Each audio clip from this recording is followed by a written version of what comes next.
So, you have a Premier League season for me? Yes sir, I do. I've called it 2019-20, the year of the pandemic. Ooh, I'm listening. So what's happening in this thing? Well, the newly promoted sides like Aston Villa and Norwich are pretty much going to do exactly how you'd expect them to perform in the top flight. Norwich are going to get relegated and Aston Villa are only just about going to survive on the final day. Oh, that's a shame. What about Sheffield United? Well, they're going to compete for a spot in Europe. Wait, what? Yeah, Chris Wilder's side are going to impress a lot of people, beating teams like Arsenal, Burnley, Everton, Spurs, and even Chelsea along the way. Wow. Speaking of Arsenal and Tottenham, yeah, they're both going to sack their managers. Oh my god, really? Yeah, they're both going to have absolutely awful starts to the season, to be fair. Tottenham are going to sack Pochettino before Christmas and bring in Jose Mourinho. Does that not seem a bit harsh on Poch? I mean, he did get Tottenham to a Champions League final a couple of months ago. I don't know. Fair enough. So tell me about the race for the top four. Well, because of Arsenal and Tottenham's really poor start to the season, it's really only going to be between Man United, Chelsea, Leicester, Wolves, and even Sheffield United for the top four. But all their form is going to be like super inconsistent. It's going to seem like none of them even want to play a Champions League football.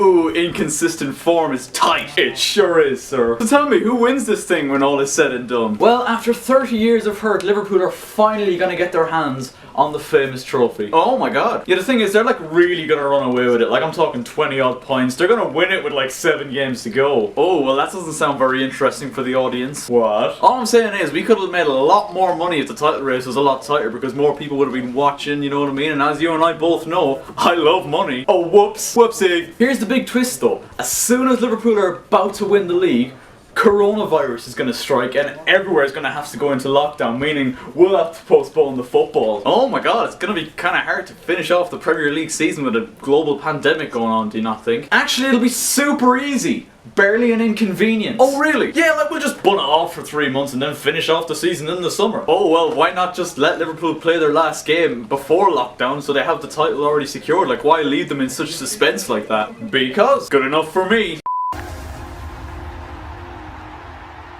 Hello guys, how are you getting on? My name is Aaron Kelly here. Welcome to the final episode of the Premier League verdict for 2019-20. We're finally getting this out. It's the Premier League summary. In this video I'm going to be going over the key points from what was a season to remember. It was a pretty mad year and we kind of expected the title race in particular to be pretty close after, you know, Manchester City and Liverpool in 2018-19 finished a point apart. Man City on 98, Liverpool on 97, an incredible title race that was. And to be fair, we were kind of expecting much of the same, but it's fair to say that's not how it turned out. Liverpool started off the season in flying form with 8 consecutive wins in the Premier League to get their campaign off to the perfect start, whereas Manchester City, well, I wouldn't say it was the opposite, but it was quite patchy for them, and their first 8 games included a 3-2 defeat to Norwich at Carrow Road, so things did not particularly start well for Manchester City, it's fair to say. When Man City and Liverpool met each other at Anfield in November, it was kind of a case of, well, this could be the make or break of the title race, to be quite honest with you. If Liverpool won that game, they were to go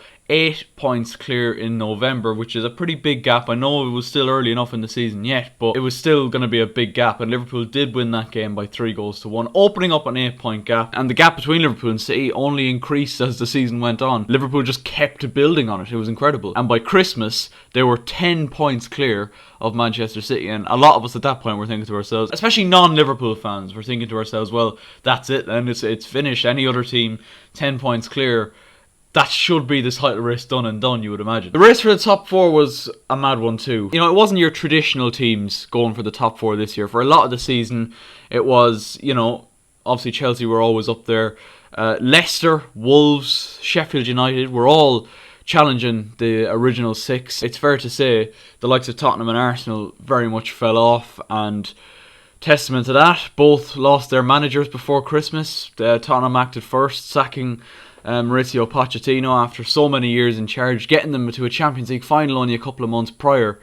Was it a bit harsh? Possibly. I think if there was anyone who was going to get Spurs out of the situation they were in, like they were bottom half of the table. I think they were in like 14th or something like that until Mourinho came in. Like, it wasn't a good situation at all, but you would have said that if anyone is going to lift Tottenham out of that situation, it's going to be Pochettino. He's lifted them out of terrible situations before. He brought them from a place where they weren't a big team, they weren't a big club, and he elevated their status. Even though they haven't won anything in years, Pochettino still lifted the squad to fuck me, like finishing second in the Champions League, like unbelievable. But they sacked him and brought Mourinho in, and not too long later then Arsenal followed suit, sacking Unai Emery, and that was a horrible relationship between club and manager. The fans absolutely hated him. I don't think there was many times when the fans actually liked Unai Emery, but they replaced him with former player and who was the current assistant coach at Manchester City of Pep Guardiola, Mikel Arteta. It was a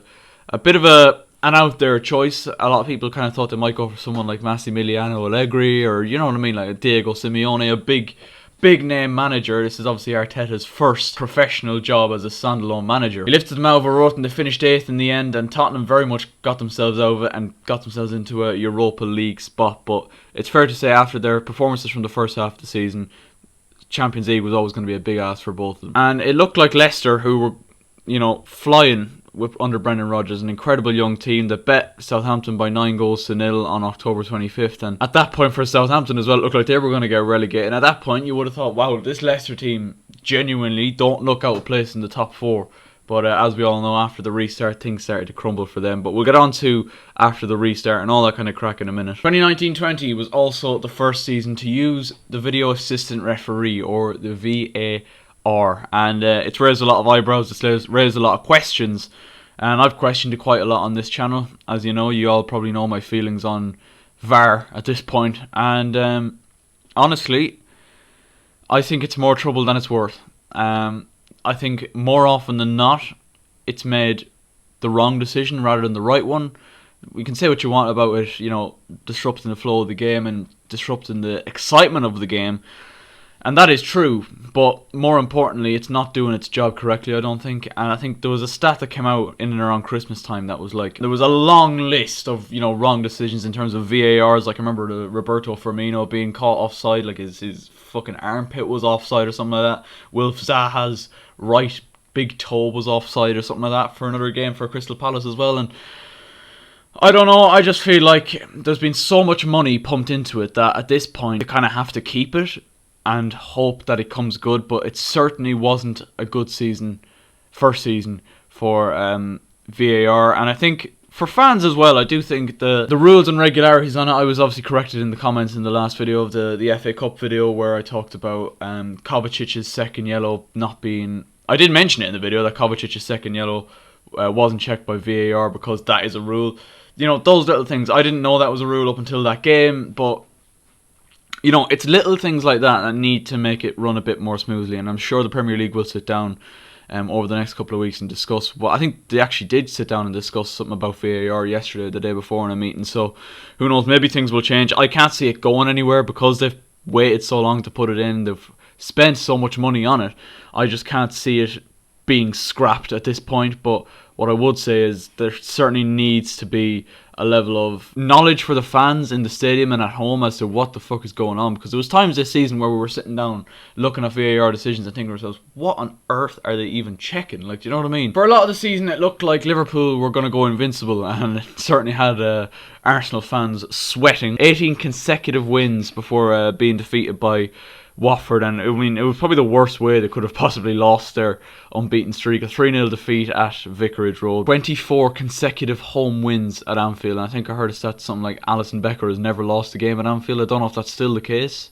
It probably is. And also, there was a point where they were opened up a 25-point lead in the Premier League table, which was just absolutely mad. On March 13th, 2020 then, there was an emergency meeting held between the Premier League, the FA and a couple of other organisations to discuss the effects of the outbreak of COVID-19, or the coronavirus. And because of that meeting and because of what they discussed and because of how quickly the virus was spreading throughout Europe and the world, the football was cancelled until April 5th, I believe it was at first, and then it got extended until April 30th, and then again got extended indefinitely before then returning in June. And it was literally just before Liverpool were going to be confirmed champions. I think there was like, they needed City to lose their next game and them to win their next game or something like that, or them to win their next 2 games or something along those lines. They needed 6 points anyway. Or 3 points, depending on how other results went. And it must have been absolutely ball-breaking for Liverpool fans, because there was a stage where there was talks of them genuinely calling off the season for good and Liverpool not getting their title and the season going completely void. And let's just say thank God that didn't happen, because Liverpool worked so hard for that title, and it would have been the most typically Liverpool thing ever if the season was to have gone void after them being so far clear. I think they were genuinely 22 or 23 points clear when the lockdown was announced. So it was pretty mad. There was times where people were questioning, well, will they just void the season, give Liverpool the title, seeing as they're so far away? There was so many discussions had. But football did eventually return then on the 17th of June with Aston Villa versus Sheffield United and Manchester City versus Arsenal. And can I just say, it was a massive relief to have football back, because the lockdown was very, very tough on all of us, even if you weren't affected by the virus. I think I watched nearly every game after the lockdown. That's how mad I was for football. I was watching games that pre-lockdown I probably wouldn't have watched. Like even like the Aston Villa Sheffield United game. If that game was on a normal day, I probably wouldn't have watched it, because I would really have no interest in watching Aston Villa versus Sheffield United. And the game didn't deliver, apart from one major VAR decision / goal line technology decision, which disallowed a goal for Sheffield United, which inevitably, as it looked in the end, relegated Bournemouth, which we'll get onto in a minute. That was about the only bit of action in the game, but you know what I mean? Like, those are the kind of games that you wouldn't watch usually, but I was so mad to watch football that I think I pretty much watched every game after the lockdown. In the first 12 matches back after the restart, players had their names replaced on the back of their jersey with Black Lives Matter as a gesture of solidarity towards George Floyd, the man who was brutally murdered by police over in the US. And it was a great gesture, and obviously the Premier League accepted players and teams and officials' requests to take the knee before every game as also a mark of respect, and I suppose a mark of trying to get the word out there. Finally then, Liverpool's coronation happened then. On the 25th of June, Chelsea beat Manchester City 2-1 at Stamford Bridge, sealing Liverpool's first title in 30 years, and on top of that, their first title of the Premier League era. It was quite an unusual achievement for Liverpool, claiming the title as the earliest winners in terms of games played, but the latest in terms of date.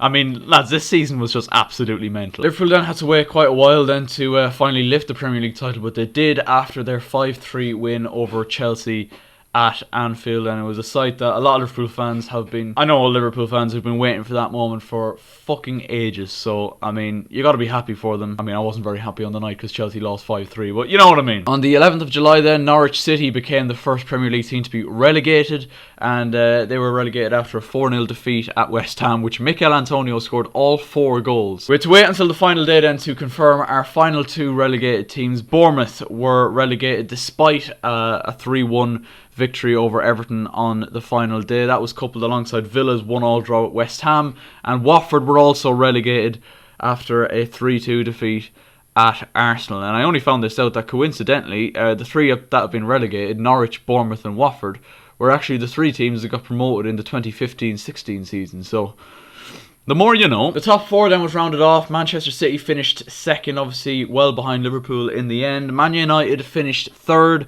after, for a lot of the season, it looked like they were going to be nowhere near the top 4. An incredible recovery second half of the season. A lot of it down, as I said in my previous video, to the signing of Bruno Fernandes in January. He was an incredible addition, completely rejuvenated that squad, and third, unbelievable considering they were like well outside the top 4 at Christmas. If I have I actually have the table up here now from Christmas, and Man United were actually 8th on 25 points behind, you know, Chelsea were on 32 points in 4th, so there was still a lot of room to make up there. And Chelsea sealed the top 4 with a 2-0 win over Wolves on the final day. Frank Lampard rounding off his first season in charge with an FA Cup final, unfortunately ending in defeat to Arsenal, and a top 4 place, which was, I think, an incredible feat after, you know, a lot of the circumstances at the start of the season suggested that it was going to be a fucking horror show of a season for Chelsea. So yeah, that's pretty much all I have to say, boys and girls. It was quite a wild season, and don't worry, we will be back very soon, because I believe it's the 12th of September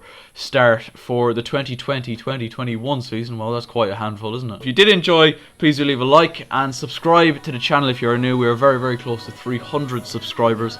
So yeah, the support on the channel has been very good recently, but yeah, let's try and get ourselves over the line as soon as possible. And yeah, apart from that, stay safe, and I will catch you later.